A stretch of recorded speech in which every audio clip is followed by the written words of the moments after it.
Muy bien, ya hemos hablado entonces acerca de lo que es la célula, hemos hablado acerca de las biomoléculas, hemos hablado acerca del agua, hemos hablado un poquito acerca de las propiedades, de las funciones, de cómo es el paso del agua a través de las membranas y de los solutos. Y ya conociendo un poquito más o menos la dinámica de los componentes que conforman la célula y cómo se mueven a través de los compartimentos, vamos a ingresar ya un poquito a hablar acerca de lo que es el funcionamiento de la célula y cómo se comunican estas células como parte de las generalidades en esta primera clase introductoria de bioquímica. Entonces vamos a hablar acerca de lo que es metabolismo celular. Entonces, ¿qué cosa es el metabolismo o qué hago yo referencia al metabolismo? El metabolismo es bien sencilla la definición. Es el conjunto, la totalidad de reacciones químicas que se van a producir en un organismo.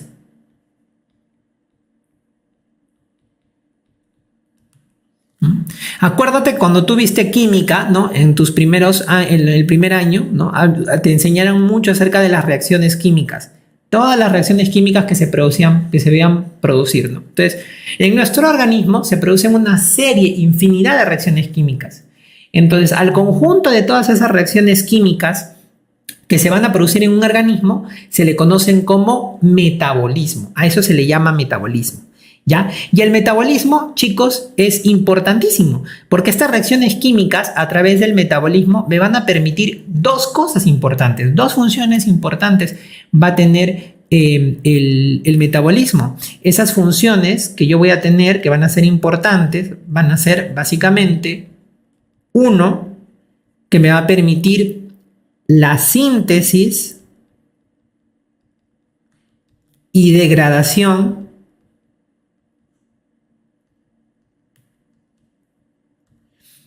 de biomoléculas,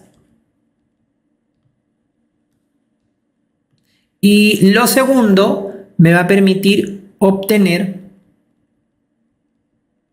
energía.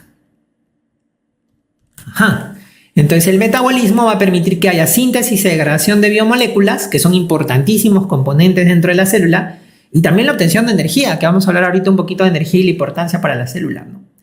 Entonces, cuando yo hablo de metabolismo, ustedes van a ver que el metabolismo yo lo puedo dividir en dos grandes componentes. Entonces voy a tener el catabolismo y voy a tener el anabolismo, que van a ser contrarios y se van a complementar. ¿Qué cosa significa catabolismo? Que le voy a poner cata. El catabolismo es igual a decir destrucción o degradación. ¿Cómo así degradación? Vean ustedes. Yo voy a tener que a partir de biomoléculas grandes voy a degradarlas, destruirlas para poder obtener moléculas más pequeñas y energía. Entonces, catabolismo igual destrucción, igual degradación. ¿Qué cosa hace? Moléculas grandes a pequeñas más energía. Gano energía, produzco energía. A eso se llama catabolismo. Y anabolismo, ¿qué significa? Ana, vean ustedes, lo contrario, anabolismo. Significa construcción. ¿Qué cosa quiere decir? Síntesis. ¿Cómo así? A partir de moléculas pequeñas, gracias al aporte de energía, usando energía, yo voy a poder construir, sintetizar moléculas grandes. Entonces, a partir de biomoléculas pequeñas, más gasto de energía, voy a tener moléculas grandes. Y esto está en equilibrio, ¿no? Esto está en constante equilibrio. En nuestro organismo no puede predominar el catabolismo o el anabolismo, ¿no? Tienen que estar en constante equilibrio. Y ese equilibrio entre catabolismo y anabolismo precisamente va a estar regulado por una serie de factores que vamos a comentar luego en las siguientes clases, ¿no? La regulación del metabolismo va a permitir que siempre haya una equivalencia entre estos dos componentes, de tal manera que todo se lleve bien, todo se lleve de manera adecuada, haya un equilibrio en el organismo, ¿no? Entonces, esa es la importancia de saber las partes del metabolismo, que son el catabolismo y el anabolismo. Y ustedes van a encontrar, por ejemplo, que muchas de las reacciones que van a formar parte del catabolismo van a tener dentro de su composición, dentro de su nombre, lo que la terminación lisis, ¿no? Que significa ruptura. Y ustedes van a encontrar que muchas de las reacciones que tienen relación con catabolismo van a tener dentro de al final de su nombrecito, génesis, ¿no? Que significa formación, ¿no? Entonces vas a tener, por ejemplo, glucólisis, la destrucción, el catabolismo de la glucosa, ¿no? Lipólisis, la destrucción, el catabolismo de los lípidos, ¿no? Vas a tener, por ejemplo, cetogénesis, la formación, la síntesis de cuerpos cetónicos, ¿no? La lipogénesis, la síntesis, la creación de lípidos, por ejemplo, ¿no? Y así vas a encontrar muchos casos dentro de los nombres que vas a encontrar para referirse al metabolismo de las distintas moléculas, ¿no? Ahora, este metabolismo obviamente va a estar formado por una serie de reacciones químicas, pero estas reacciones químicas yo las puedo agrupar.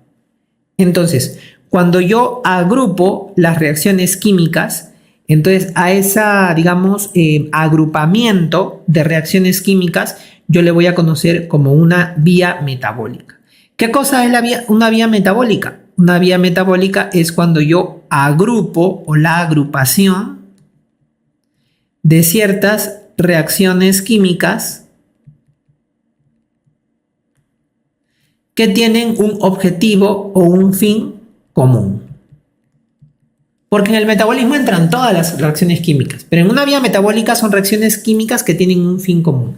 ¿Qué cosa quiere decir? Que yo voy a tener un producto o más productos, uno o más productos, que luego estos productos van a sufrir una serie de modificaciones a través de las distintas reacciones químicas para formar productos intermediarios.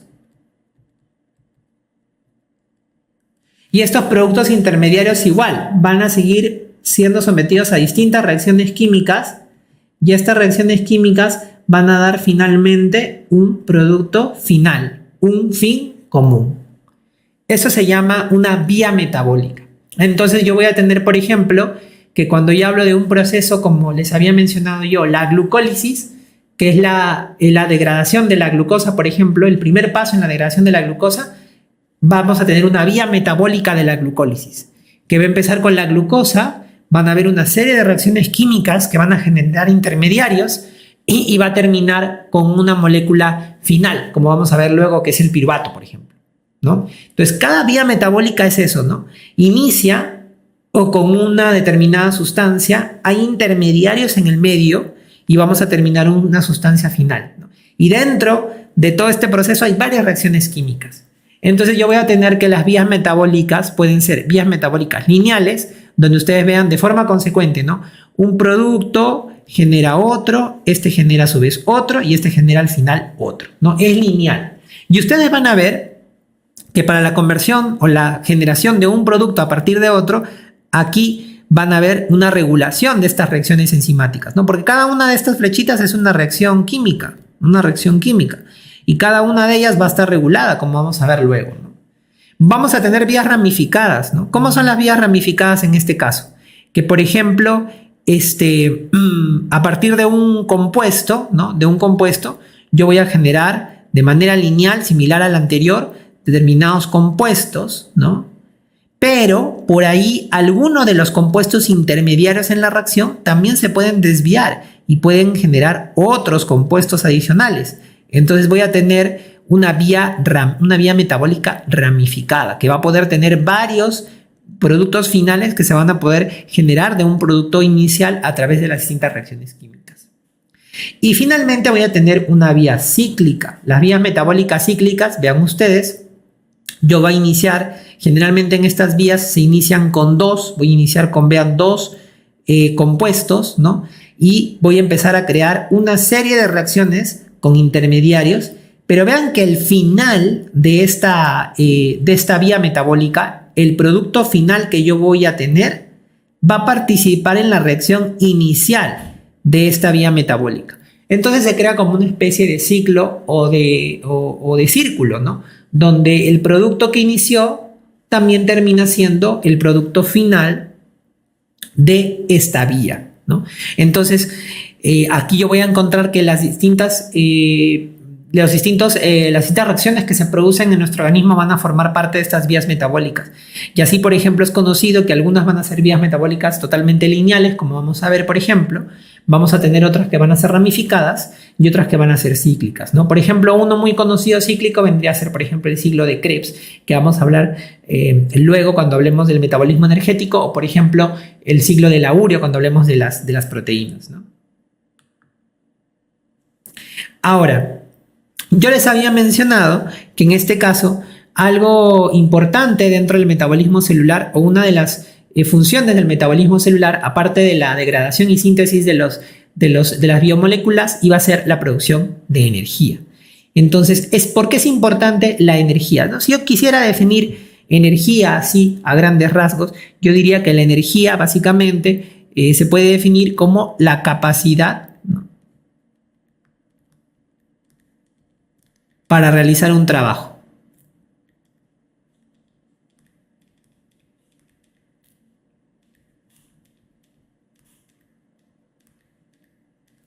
Entonces, a eso lo definimos nosotros como energía, la capacidad para realizar un trabajo, ¿no? Entonces, si yo no tengo energía, no voy a poder hacer un determinado trabajo, que en la célula se traduce, porque esta es una definición tal vez un poco más física, en la célula se traduce como que si la célula no tiene esta energía, entonces no va a ser capaz de poder realizar su función, porque para poder realizar las funciones, las células, los organismos, necesitamos energía. Y esa energía la obtenemos del metabolismo celular, ¿no? ¿Qué es lo que sucede normalmente? Nosotros vamos a tener en nuestro organismo reacciones de dos tipos. Vamos a tener reacciones exergénicas, ¿no?, y vamos a tener reacciones endergénicas, ¿no? Entonces, ¿qué es lo que vamos a tener con este tipo de reacciones? Las reacciones exergénicas o exergónicas, también lo van a encontrar, van a liberar energía. O sea, son reacciones que liberan energía al producir. Y las reacciones endergénicas o endergónicas, también las van a encontrar, son aquellas que necesitan energía para producirse, ¿no? Entonces, hay reacciones en el metabolismo que van a liberar energía, ya reacciones que necesitan energía. Entonces, el común va a ser la energía. Entonces yo digo, ¿cómo puedo hacer que esta energía que es liberada por las reacciones exergónicas o exergénicas pase a ser utilizada por las reacciones endergénicas o endergónicas que necesitan o requieren energía? Entonces nosotros tenemos un nexo, y este nexo que va a contener la energía que se necesita es el famoso ATP, que siempre lo vas a escuchar durante las clases de bioquímica. ¿Qué cosa es el ADP? Como su nombre lo dice, porque son iniciales, el ATP es la adenosina trifosfato. ¿Por qué se llama adenosina trifosfato? Vean ustedes aquí, acá está su formación. Está compuesto por una base nitrogenada que es la adenina, junto con un azúcar que es la ribosa, que si yo uno una adenina con una ribosa voy a tener una adenosina, a la cual se le han unido 3 fósforos, que vendrían a ser un trifosfato. Por eso es adenosina, unión de adenina con ribosa, más 3 fosfatos. Ese es el famoso ATP. ¿Qué es lo que sucede en este ATP? En la unión que hay entre los fósforos, en estas uniones que hay entre los fósforos, allí se almacena la energía. Estos enlaces entre los fósforos son enlaces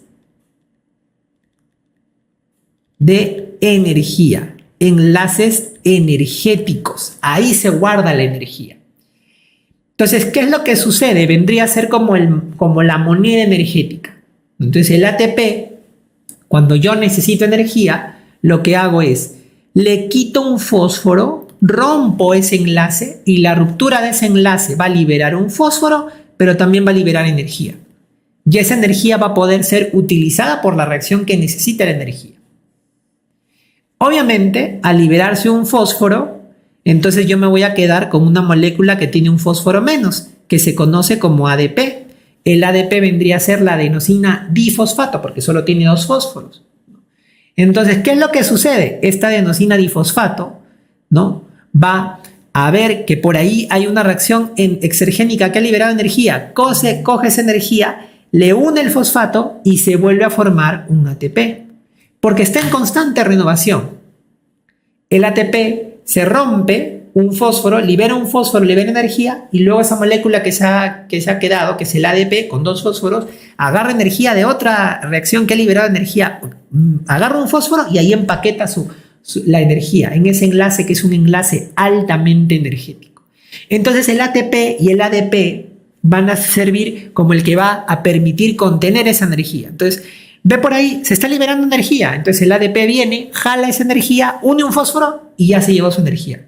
Esta reacción necesita la energía, entonces me voy allá, rompo mi fósforo y libero la energía para que se pueda utilizar en la reacción química.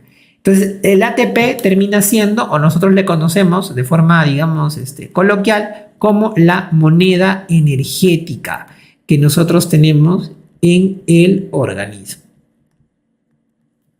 Entonces, si el ATP es la moneda energética, entonces yo digo, ¿de dónde obtengo el ATP? Porque de algún lugar debe salir el ATP. Entonces, ¿cuáles son las fuentes de ATP? La principal fuente de ATP que nosotros tenemos es la oxidación. La oxidación de los sustratos de la dieta. En buenas palabras, hablando en forma sencilla, los alimentos que yo voy a consumir tienen ciertos sustratos, ciertas moléculas que cuando yo las oxido puedo obtener ATP a través de ellos. Entonces, por eso siempre te dicen, ¿no? Si quieres tener energía, come para que tengas energía. ¿Por qué? Porque algunos alimentos son altamente energéticos y van a producir energía, ¿no? Van a producir ATP. El proceso por el cual yo voy a tener ATP a partir de los sustratos de la dieta por un mecanismo de oxidación se conoce como el mecanismo de fosforilación oxidativa. Entonces ustedes van a ver que luego cuando vayamos al metabolismo energético, sobre todo aeróbico, vamos a ver que en la mitocondria se realiza este proceso de fosforilación oxidativa, que es el último proceso final para que a partir de los sustratos de la dieta yo pueda obtener energía, pueda obtener ATP. Y la segunda fuente de ATP van a ser sustancias, compuestos o sustratos que van a ser sustratos donadores, ¿no? O sea, sustratos que van a donar, donadores de fósforo o de fosfato. Entonces, hay ciertos compuestos, ¿no? Hay ciertos compuestos que van a tener fosfato dentro de su composición, como por ejemplo la fosfocreatina. Entonces van a donar el fosfato y van a permitir que se forme el ATP, ¿no? Entonces de esta manera yo también puedo obtener ATP, pero la forma principal en la cual yo puedo obtener ATP es a través de la oxidación de sustratos de la dieta, ¿no? Y esta oxidación de los sustratos de la dieta se realiza a través de unas reacciones que se conocen como las reacciones redox. Las reacciones redox son reacciones de óxido-reducción.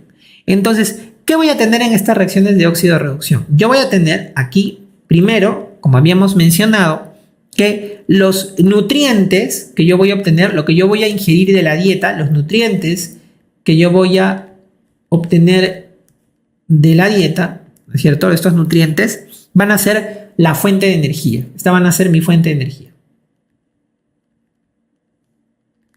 ¿Y cómo van a ser la fuente de energía?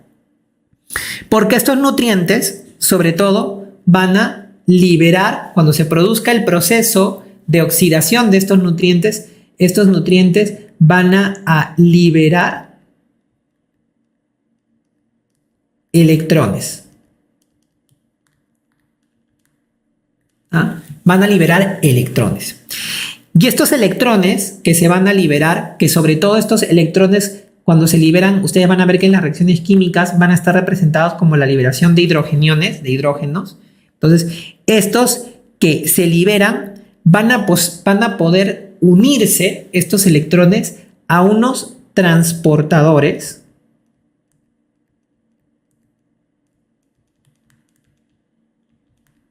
a unas moléculas que podríamos decir que son como unos transportadores de estos electrones.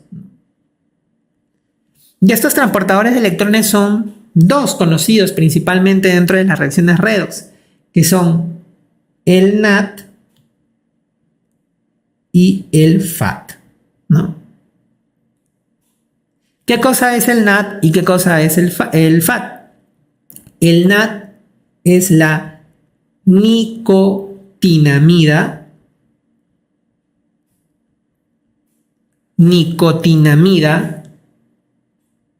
adenina,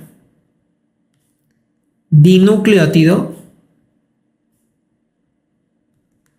por eso NAT. Y luego tenemos el FAT, que es el flavin, adenina, dinucleótido. O sea, los dos son dinucleótidos de adenina, solamente que el NAT tiene nicotinamida dentro de su composición y el FAT tiene flavin. Entonces, ¿qué pasa? Estos transportan energía, ¿no? O sea, ganan hidrogeniones en este caso y se van a convertir en transportadores de estos electrones, ¿no? Entonces, estos electrones que van a transportar estos compuestos, el NAT y el FAT, ¿a dónde lo van a llevar? Estos lo van a llevar hacia un tercer paso. ¿Hacia dónde? Hacia la mitocondria. En la mitocondria, como vamos a ver luego, ¿qué es lo que vamos a tener en la mitocondria? En la mitocondria, estos van a pasar a través de una cadena que se conoce como la cadena transportadora de electrones, ¿no? Esta cadena transportadora de electrones, estos NAT y FAT que contienen electrones, que van a contener hidrogeniones, le van a sumar hidrogeniones, van a llevarlos a esta cadena y en esta cadena van a donar sus electrones. Y estos electrones van a pasar a través de esta cadena. ¿Y a quién se lo van a dar? Estos electrones, esta cadena transportadora de electrones, van a ceder los electrones al oxígeno. ¿Para formar qué cosa? Para formar agua. Y este paso de los electrones por esta cadena está acoplado a un sistema. Y este sistema, como vamos a ver luego, que es la parte de la fosforilación oxidativa, permite que el transporte de los electrones genere ATP, genere energía y esa energía se guarda en los ATPs. Entonces, esto es lo que más o menos permite la formación de ATP a través de los nutrientes que ingresan con la dieta. Ustedes comen los nutrientes se oxidan, liberan electrones, los electrones son captados por esos transportadores, que son el NAT y el FAT, los llevan hacia la mitocondria, en la cadena transportadora de electrones, ceden los electrones, estos electrones pasan al oxígeno, van a formar agua, pero el transporte de estos electrones a través de la mitocondria va a finalmente permitir que se genere energía y eso se almacene a través del ATP, ¿no? Se almacene a través del ATP, ¿no? Ahora, la producción de energía que nosotros tenemos tiene que estar en equilibrio con el gasto que nosotros tenemos. Entonces, cuando ustedes consumen un alimento, consumen cierta cantidad de alimentos, les va a aportar una energía. Entonces, eso tiene que estar en equilibrio con lo que ustedes gastan. Ya a esa relación que existe entre la ingesta o la energía que nosotros obtenemos por la ingesta de nutrientes y el gasto que nosotros tenemos, se le conoce como balance energético, ¿no? El balance energético, entonces, en buena cuenta, vendría a ser la relación que existe